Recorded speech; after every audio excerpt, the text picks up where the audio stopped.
Hi everybody, welcome to All Games New and Old. I'm David Rodriguez, and today I'm going to be reviewing Cowboy Bebop Space Serenade. This was published by Japanime Games in 2019 and is designed by Johan Benvenuto and Florian Sirieix.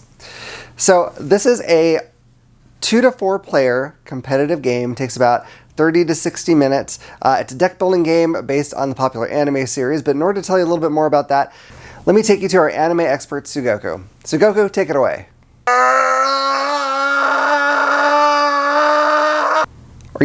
Are you still charging up from when we did the Bullet Heart review? That was like 4 months ago. How long does it take you to charge? Okay, it always comes down to me, so I'll do it. So Cowboy Bebop came out in Japan in 1998. It is a very popular anime series detailing the adventures of 4 bounty hunters. You have Spike, Faye, Jet, and Edward, as well as their corgi. And they basically go throughout the galaxy trying to, or star system, whatever they're in, trying to capture various criminals and collecting the bounties as needed. This is an anime that has a lot of comedy, a lot of action, and a lot of tragedy too. It's a really excellent mix, so it's not really any surprise that it caught on as big as it did when it finally hit, I believe it was Toonami.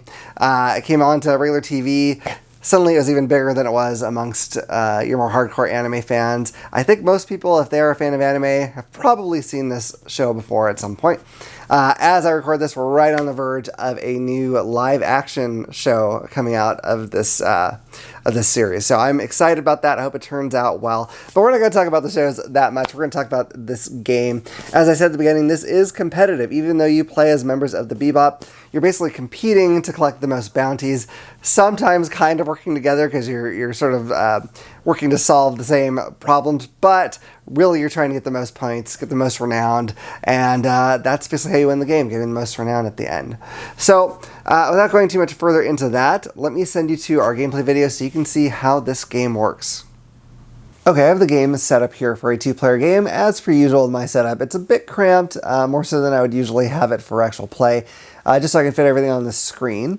Someday I'll get a lens that'll let me zoom out better, and I can actually show you bigger things more easily, but for now, this is what I have. So I have the deck of wound cards up here. I have the market deck and also the market area there, which is the cards you can buy. I have 3 planets, Earth, Mars, and Ganymede, as well as a bounty on each one that we want to try to collect. I have my big shot deck over here, which is going to have future bounties as those come out. The number of cards in that deck is going to vary depending on how many players that you are using. I have all my tokens out for each planet as well as on those cards. I'll show you how that works in a moment. Each planet has their fuel gauge set at 1. This will tell you how much fuel you need to spend to get to those planets. I have all 4 characters here on the Bebop, even though we're only playing 2 characters, and I'll explain why shortly. I have our renown tokens, which we will collect by capturing bounties or weakening the bounties we're going after. And I have our player boards, one for Faye and one for Jet. In this case, their fuel gauge starts at 1. In this particular deck building game, fuel is one thing that you can actually carry forward from one turn to the next. Whereas most other things in other deck buildings, you can't really pull anything.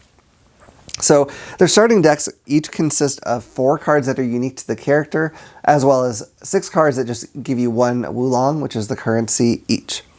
Okay, so let me show you one of these planet boards so you can kind of see what we have here. So I'm going to try to get this close as I can here. So there's that fuel gauge. I have this card here, which is the bounty, one of the starter ones.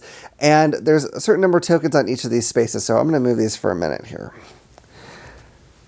So what this is showing is it'll tell me to put 3 tokens on this circle. And that is the basically like where you could spend your action points to help capture this particular bounty.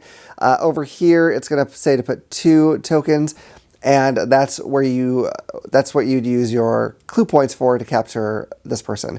Now, it also shows you need to spend 1 action point to take one of those tokens of the action ones, and you need to spend 2 clue points in order to take one of the tokens from the clue area. So they're a little different. The clue is always more expensive to do, and that is because when you do an action one, you automatically take a wound card out. All right, so I'm going to put these tokens back on here.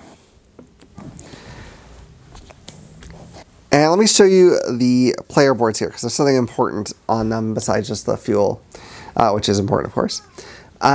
Also, you'll notice that it has pictures of the other characters, and it'll show certain skills they can do. So Faye always has these two special actions she can do. So one is that she can spend 2 fuel to get 1 Wulong. This one will also let her spend any number of fuel to purchase a card worth the same amount. Now, it has the other characters' actions on here as well, at least one of their actions. And the reason why is because if you are in the same location with one of the other characters, you can actually do one of their actions. That's pretty handy. There are cards that'll let you move characters from one space to another as you like.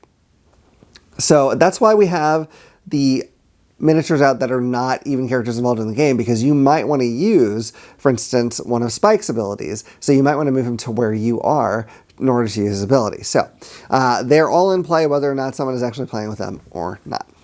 Okay, so at the start of the game, the first player is going to have 4 cards in their hand, and the other players will have 5. I'm going to go ahead and draw 5, though, just so I can maybe show you more possibilities here.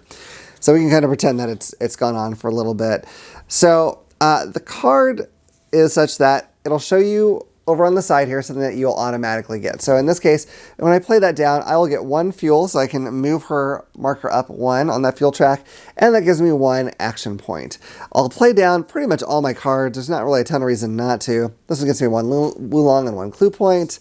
And then I have a few of these that just get me a Wulong. These are nice. It's actually fairly easy to cull cards out of your deck in this game. So for instance, if you wanted to get rid of one of these basic Wulong cards, you just have to pay 3 Wulong to get rid of one of these from the game. So pretty simple, but early in the game, you're probably going to want to use them to purchase things. So you can play your cards. I could, for instance, decide that since I've gotten a fuel, I can move Faye. Let's say I wanted to move her to Ganymede. Okay, so I would go ahead and spend 1 fuel, because right now that is what it costs to go there. And since I have 1 action token, I only have 1 clue, so I can't really take a clue token from there, but I could use that action 1 to do it, because it only takes 1 to take 1. So I would go ahead and do that. And again, because it is an action damage I did to him, I'm going to have to take a card from the wounds. And you're going to want to look at this immediately, because some of them will just say to put in your discard. Some of them will have an immediate effect. So for instance, this one says immediately lose 2 fuel, then remove this card. So I don't have to, I can only move it down to 0. And I would just put this one out of the game. I usually discard it over there.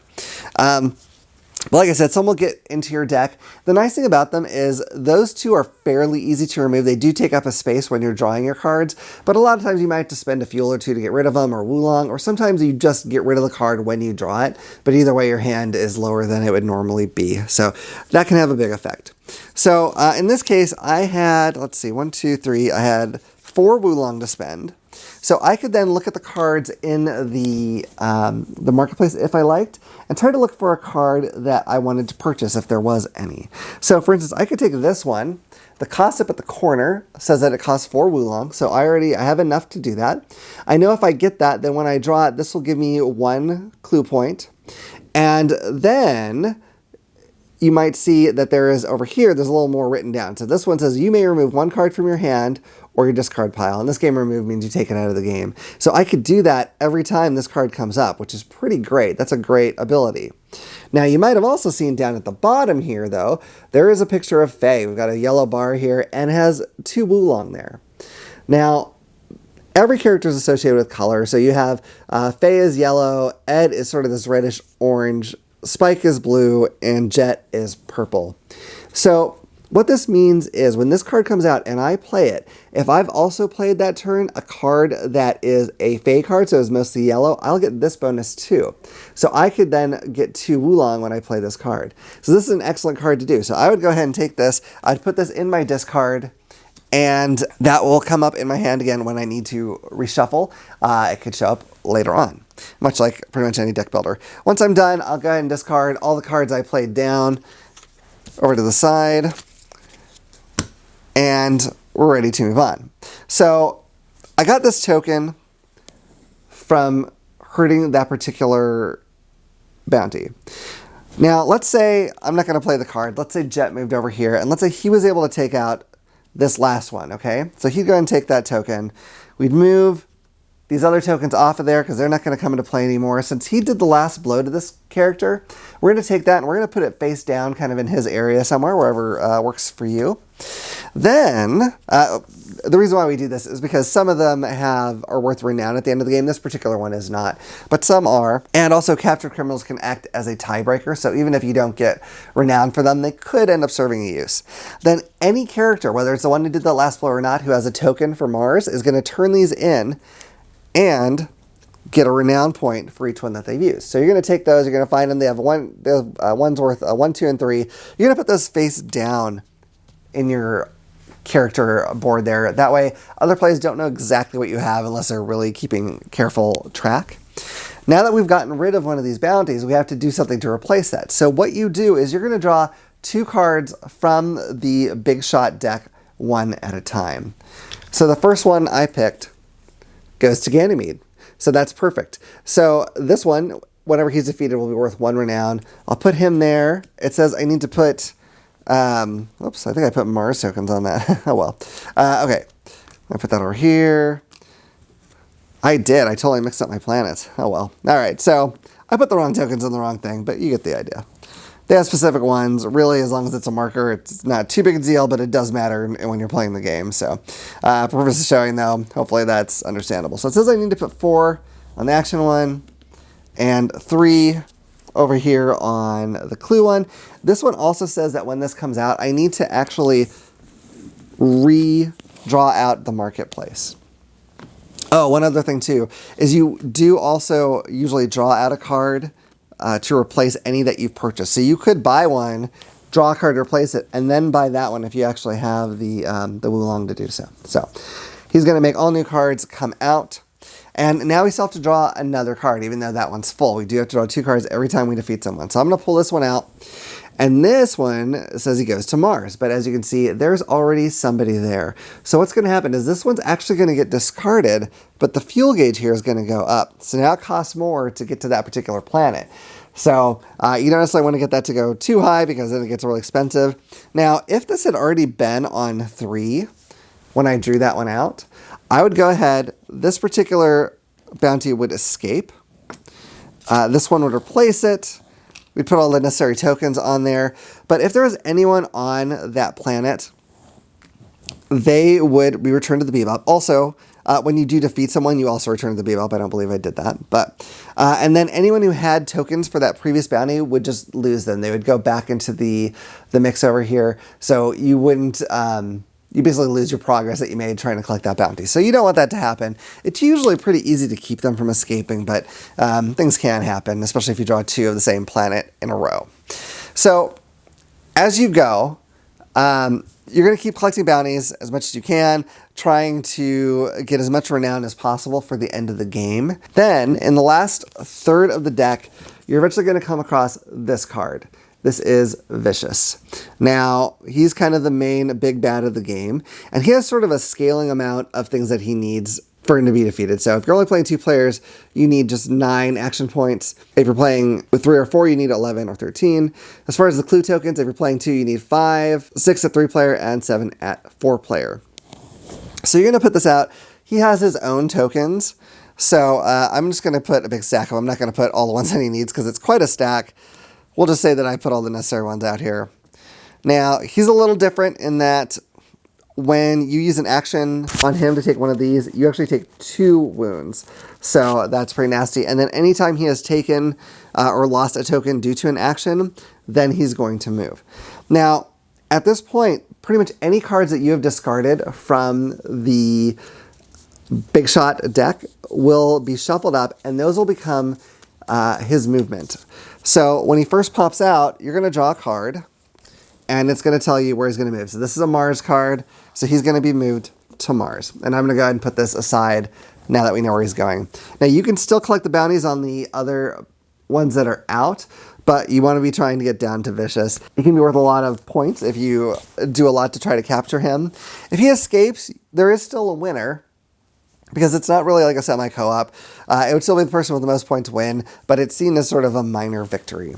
So, as I said, if I went over here and I did 1 action damage to him, I would keep that, and then I would draw another card, and it would see where he went. In this case, he'd go to Earth, and if he had just drawn the same planet, he would just stay there. If you take a token of his via spending clue points, he doesn't move in that case. He still stays where he's at.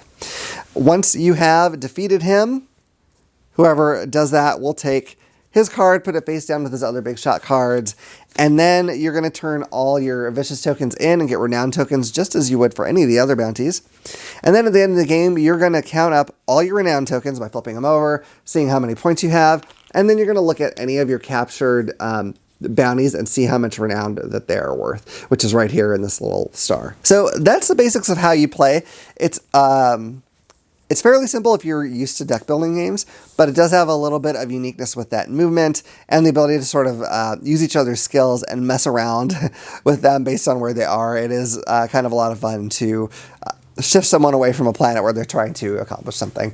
But anyway, I'll get into more of that when we get to our final thoughts, and I will go to that right now.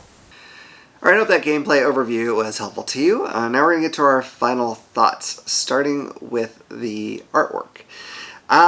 The art in the game is basically the art from the show. So I happen to like that particular art quite a lot. So if you do like the art from the show, you will like this art. If you don't, why are you playing it? You weird. Well, you could have just watched the live action show, perhaps, if you're looking at this in the future.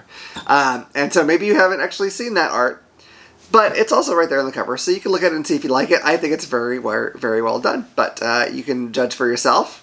I don't know. Yeah. Anything to say about that? Yeah, all the artwork is taken straight from the anime show, so if you like anime, you'll like the artwork. It's pretty straightforward as far as the artwork goes with this game. Yep, absolutely. So for the components, I think the components in this game are really well done. The models are really nice and detailed.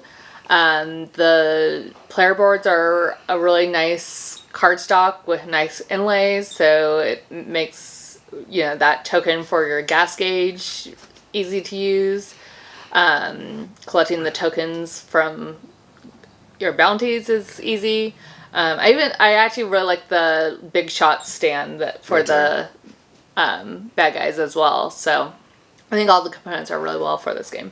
Yeah, I agree. The production, frankly, blows me out of the water for a game that's not, silly expensive or anything. Yeah, really, really good. I love the player boards. They are so cool and just so high quality. And, the way they're designed, like you said, so the little gas gauge cube thing you have can't really, unless you really smack the table hard, it's not going to slide around or anything. It's got a little space you can put all your tokens if you want to use it for that. That's excellent. Same thing with the little planet boards, has space for their fuel token as well. The stand is neat. The models, they're not like super, super loaded with detail, but they match what the anime is like. You know what I mean? They're, it's not like, I don't know, they're not supposed to look like a space marine from Warhammer. So, they don't have a trillion little goofy things hanging off of them. They look like the characters. They look great. They're a good size, too, which I think would be really fun to paint. Someday it will happen, maybe. How dare you? You're probably right.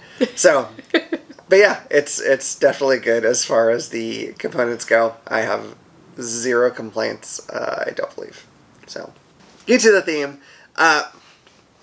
So, it would have been easy, I think, to have some basic deck building mechanism down and just smack some Cowboy Bebop characters on it and be done with it. And that would probably be okay. And probably people who like Cowboy Bebop would say, hey, cool. to Cowboy Bebop that's neat. But I think they did a lot better than that, personally. Now, granted, you can buy cards that go along with any of the characters, so arguably at the end of the game, maybe it doesn't feel like it matters so much, but your initial powers that you always have do seem well suited to the characters you are, and even if you were to decide to focus on a character's cards or two characters' cards, I feel like those cards are also sort of tied to what they do. You know, like Phase, I feel like gives you a lot of purchase power. Jet is all about movement, I think. Edward is really quirky, and I feel like Spikes is very just versatile in general. Yeah. So I think they did great with it. Yeah, I think they did a really good job of incorporating the show into this. You know, like you're saying, like Faye, is really good about collecting money. Jet's good about moving around and healing. Yeah. Ed's good about getting data for questioning. That's true. Yeah, I thought about that. Yeah, you're right. You know, and then Spike's a hitter. So, like, they all make sense. Their cards make sense. Even, I want to say her name's Victoria. I don't remember. The gal that everybody has to bets her to guess her name. Like, she's the money card, so the Ulan. So like I think they did a really good job of paying close detail to the show and picking right cards to represent what stuff that happens in the show. Yeah, you've watched the show a lot more recently than me. Mm-hmm. I may be wrong thinking that it might seem weird that it isn't a cooperative game. You know, it is competitive, but also I feel like, from my memory of the show, which again it's been a minute, I feel like them kind of competing to see who can pull in the most bounties is not weird. Yeah, no, definitely. You know, it's like they definitely had their internal fights and their internal bets, and you know, especially Faye, she would kind of mess over the group in order to get what she wanted. So, you know, there's a little bit of a co-op because you are kind of competing with each other to get the bounties, but it is kind of looking out for yourself too. So I think there's been a few people that have kind of said it's a semi-co-op, and I can kind of see it, but it's not really. Yeah, there's no group victory condition. Yeah. You can not have as awesome a victory if you won but Vicious escaped, but there's not like, hey, the three of us won or whatever. Like, it's not. It's purely there's a winner, for sure. I also really like just thinking about the theme, and even though they're competing, I like that when you're on an area with one of the other characters, you can use their ability, because it's kind of like you can imagine them talking to the person, oh, come on, help me out with this little thing, whatever. Like, because they're not enemies. Yeah, they're just and competing. like because it's not just like winner takes all with the bounties, like you get a little bit for each little part that you put in. So it's like, oh yeah, I'll give you 30% if you help me out here. It doesn't really play out that way, but you can kind of mentally see them doing that kind of thing when they're going after these bounties. Yeah, absolutely. It's very easy to see these things playing out with those characters with just a tiny bit of a stretch of your imagination. I don't think it's too hard to get into it. So into the gameplay. Yeah, I really enjoy this gameplay. Like, it's a deck builder, but the way they tackled it, I think, is a lot of fun. I like that they're, you have different options of going to the different planets to get your bounties. Sometimes the bounties are going to give you victory points, and sometimes they're not. And so you have to kind of decide, like, do I want to get rid of that bounty so that frees up that planet? Or it doesn't give me anything, so I'm just going to let that guy be there, and I'm going to go worry about this other guy that will actually give me a victory point. And it kind of gives you options of doing that, and, strategy. To me, it has a little bit more strategy in it than a typical deck builder does. And even with picking the cards, because if you just focus, like if you're playing as Faye and you only focus on getting Faye cards, you're actually not going to probably do very well in the game, because as you build your deck, there will be cards that if you have like, you might have an Ed card, but if you played a Jet card in that same hand, then you get an extra bonus. So it encourages you to get cards for all the different players. Yeah, I think that's very true. Like, I think, I don't think I've ever tried to specifically just focus on one character, because all the cards have something useful pretty much. So, there's no reason to do that. I really like, almost all deck builders, I want to say, I don't know, maybe, I may have some that don't, but have the cards that go, in this case the wounds, that go into your hand that are there to just kind of take up space. And a lot of deck builders, the way you get rid of those can be pretty punishing, in that usually it's almost like, well, if you forfeit your turn, yeah, you can get rid of this card. And that's at least one of the main ways. The wounds in this game, they're usually fairly easy to get rid of. They still take up that spot in your hand when you're drawing up in your hand, but you're not going to have these things constantly popping up in your deck unless you just choose not to care. And I really like that. I like that each one is different, and I like that sometimes they go off right away, and sometimes it's something that will come up as you drop a new hand of cards. And the occasional, like, nothing happened. Yeah. That was a close call. Yeah, exactly. Exactly. I mean, I'm sure there may be other deck builders that have done that. I'm not certain, but the way it does it, I really appreciate that, because I don't know, it doesn't not such a hurt bummer. as much, and especially when you're going up against Vicious, where you're taking 2 wounds every time you attack him. Yeah. It helps deal with that blow easier. Yeah. So. And it's easy to think, I mean, because the basic rules are pretty typical deck builder fare, and it's easy to think, and I may have even said at some point, that, well, the movement thing adds to it, and that is certainly true, but I think it's so much more with just the movement of yourself, and also possibly moving around other people, and needing to go to where they are to do, or to get something done. It just, it really adds something that I haven't really felt in another deck builder, and I love deck builders. So I haven't played all of them, because there's a billion of them now, but I've played quite a few, and I just really enjoy the way this one uses that movement aspect. It's different than other ones that I played. And I really appreciate that you can use the other character's ability if you're in the same spot, and that adds to that strategy too. It's like, well, like, I really want to go after this bad guy over here, but I kind of need to use Jet's thing to get rid of some of these cards that I have. So, maybe I should go over to where Jet's at. And, like, we had one game where, like, we really needed Ed on this planet. Come on, Ed, get over here. Yeah. But Ed wasn't budging, because it wasn't going to benefit Ed to go over there. So, Yeah. and so, having that kind of tension in the game adds a lot to it. Definitely. I also feel like this game doesn't feel different very much from 2 players to 4 players.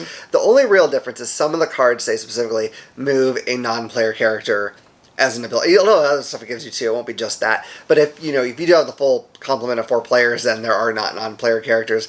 Minor thing, but that is there. But it doesn't really change the overall feel of the game, because there are cards that'll let you move a player character as well. Yeah, and if I remember right, the non-player character cards are like your base set, so it really mostly just affects the beginning of the game. Once you're really into it, it doesn't really matter. Yeah, very true, very true. So, I think with all that being said, that gets to our final thoughts. I'll stop complaining about this, how much I hate this game. That's not true at all. I've had trouble coming up with any negatives to say about it. I play a lot of deck building games, as you may know, because I say that every chance I get. And while, that does kind of help me like a game if it has deck building as a mechanism, it also means that there's kind of stiff competition to be thought highly of in that area. Because, I mean, if I'm made to play a deck building game, I cannot play 3 at the same time. I can only play, I would try if I could, but I can only play Just one. shuffle all the decks. Oh, God. That'd be so weird. Come up with some kind of weird conversion chart to make. Anyway, I'm not going to do that. That's too much work.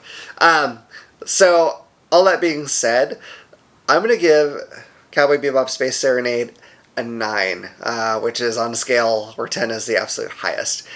I just think it's really fantastic and captures its theme maybe better than almost any other deck builder we have. even some that maybe I'd rate higher. I think this one captures the theme better overall. Mm-hmm.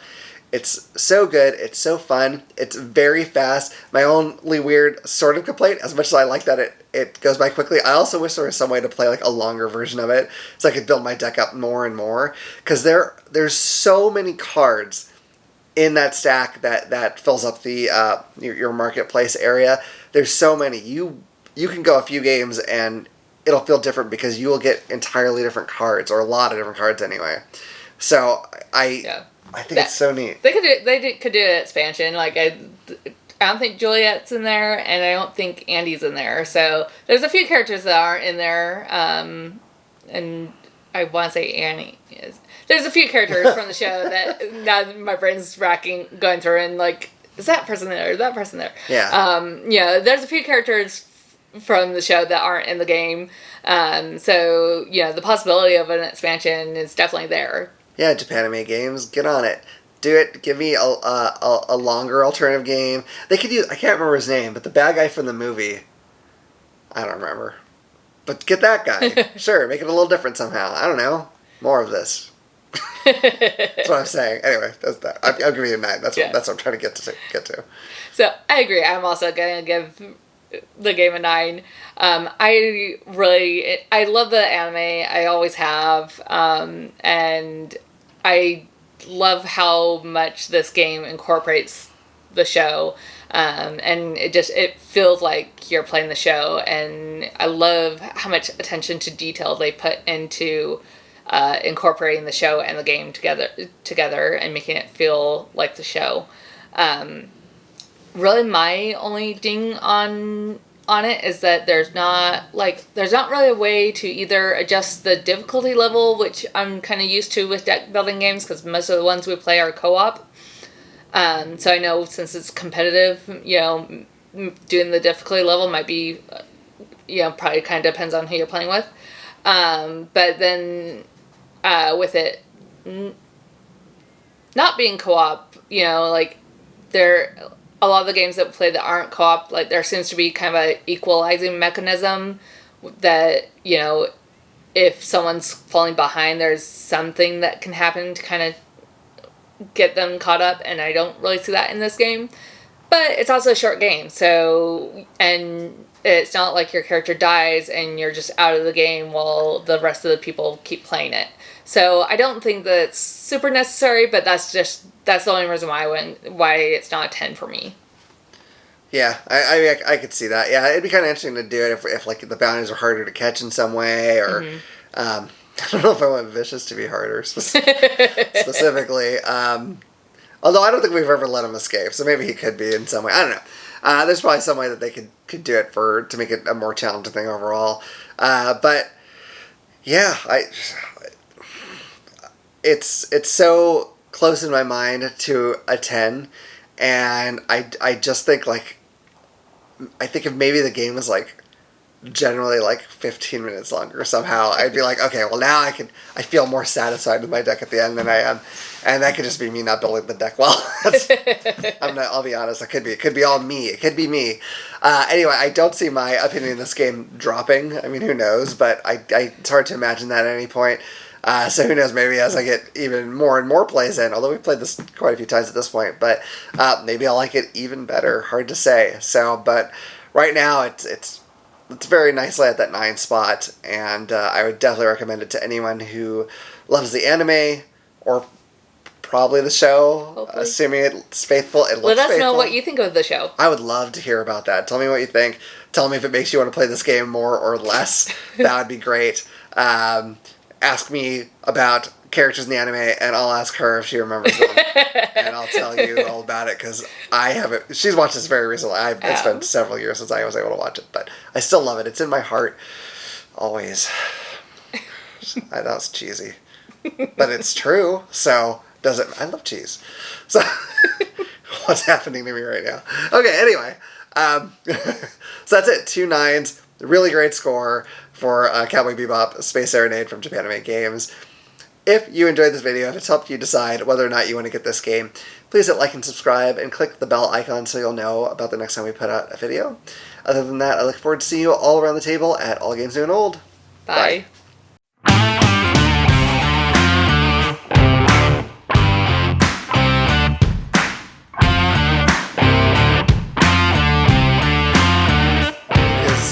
you know, the basic rules are pretty typical. Whoa, pretty.